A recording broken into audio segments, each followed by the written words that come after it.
Interview. Lors de sa prestation en quart de finale dans La France a un incroyable talent, ce mardi 5 décembre 2023, l'imitateur Antoine Dono a encore impressionné le jury.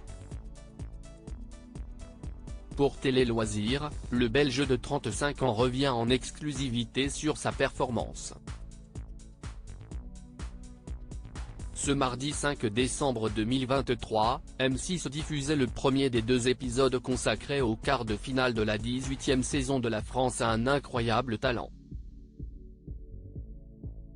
Pendant la soirée, 13 candidats se sont succédés sur le plateau du télécrochet afin d'obtenir leur ticket pour l'étape suivante.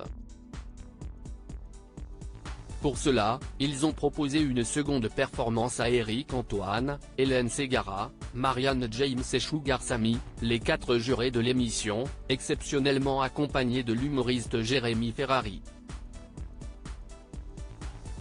Parmi les talents retenus, Antoine Dono. Pour Télé Loisirs, l'imitateur de 35 ans est revenu sur son aventure et les critiques du jury.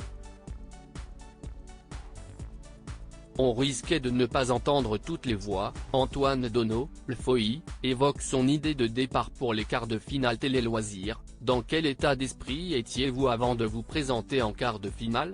Antoine Dono, je suis souvent convaincu de ce que je vais montrer. On doit quand même proposer à la production ce que l'on veut faire. À la base, il m'avait pris car les auditions avaient bien fonctionné avec les chansons. Ils auraient bien voulu que je ne fasse plus mais je voulais faire autre chose. Je croyais en mon numéro alors j'ai foncé et je suis content du résultat.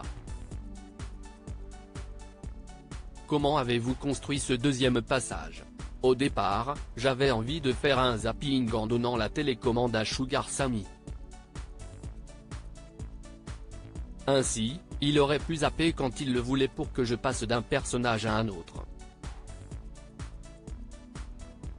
Mais comme nous n'avons que 2 minutes 30, on risquait de ne pas entendre toutes les voix et ça aurait été dommage. Je suis donc parti sur l'idée que j'ai présentée avec notamment des pubs qui arrivent un peu n'importe quand. Je trouvais ça cool car ce n'est pas fait généralement. J'essaye à chaque fois de proposer de l'inattendu. Ce numéro a donc été créé spécialement pour l'émission. Tout à fait. Je n'ai pas repris un numéro de A à Z, mais quelques passages. Par exemple, dans mon spectacle, j'ai déjà un zapping télé mais je l'ai refaçonné pour incroyable talent. C'était aussi la première fois que j'imitais Claudio Capéo devant un public. Enfin, en ce qui concerne Orelsan, j'ai déjà une de ses chansons dans mon show mais pas celle que j'ai proposée dans l'émission. On me l'avait déjà proposé. L'imitateur Antoine Dono révèle la raison de sa participation à La France a un incroyable talent. Pourquoi vous êtes-vous présenté au casting? On m'avait déjà proposé de participer à l'émission avant le Covid. Je m'étais dit que c'était une bonne idée, ça pouvait m'aider à remplir des salles. Je viens de Durbuy, près de Liège en Belgique et je tourne peu. Un spectacle tous les 2 mois, ce n'est pas beaucoup. J'ai déjà joué en France, à Rennes et dans un festival à Villedieu du Temple, où j'avais eu le prix du jury en 2020. Je devais participer à 2 autres festivals mais tout s'est arrêté à cause de la pandémie. J'espère qu'avec l'émission je serai plus visible. Comment vous êtes-vous senti lors des quarts de finale? Si est particulier car dès que je suis arrivé sur le plateau, ça m'avait fait pareil aux auditions, j'ai eu l'impression d'être à la maison. Le stress était monté avant mais lorsque les portes se sont ouvertes et que je me suis retrouvé devant le jury, il a disparu. Le fait qu'il y ait un public derrière le jury m'a beaucoup aidé. Même si je me plantais ce n'était pas grave car le principal pour moi c'était que les spectateurs s'amusent.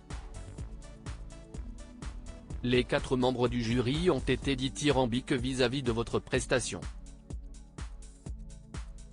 Vous attendiez-vous à ce qu'il soit autant emballé? Non, mais ça fait toujours plaisir. Je fonce avec mon numéro sans connaître la réaction et ce qui va en ressortir.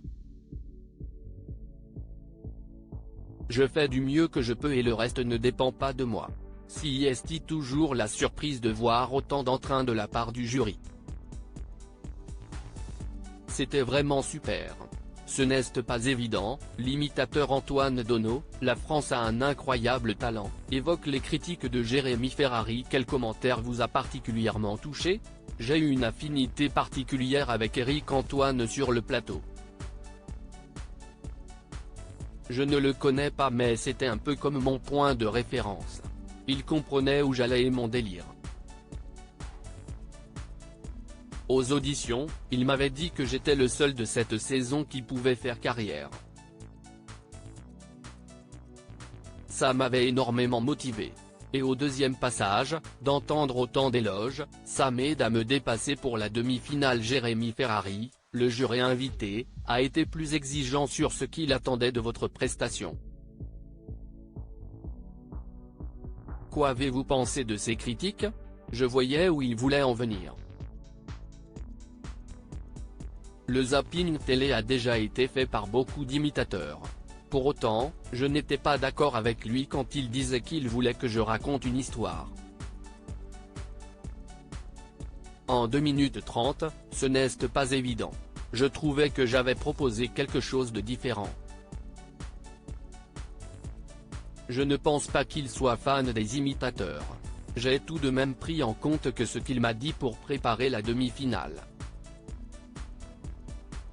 J'adore les challenges, sortir de ma zone de confort et prendre des risques. Je vais proposer un numéro inédit en incarnant des personnalités que personne n'imite. À la fin de votre prestation, les jurés se sont menés une petite bataille.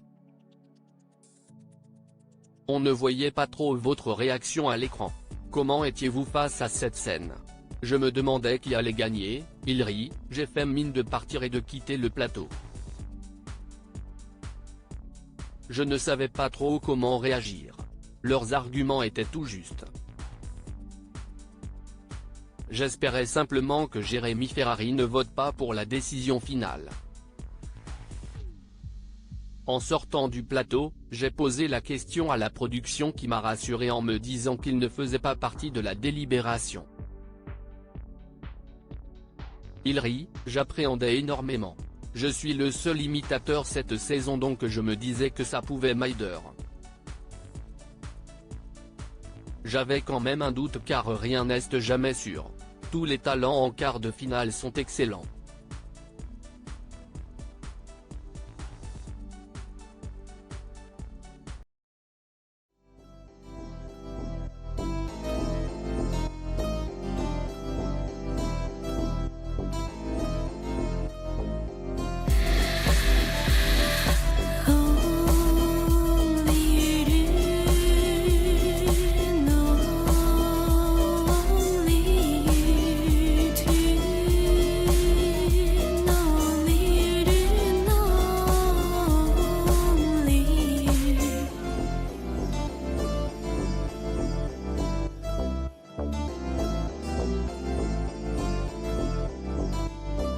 To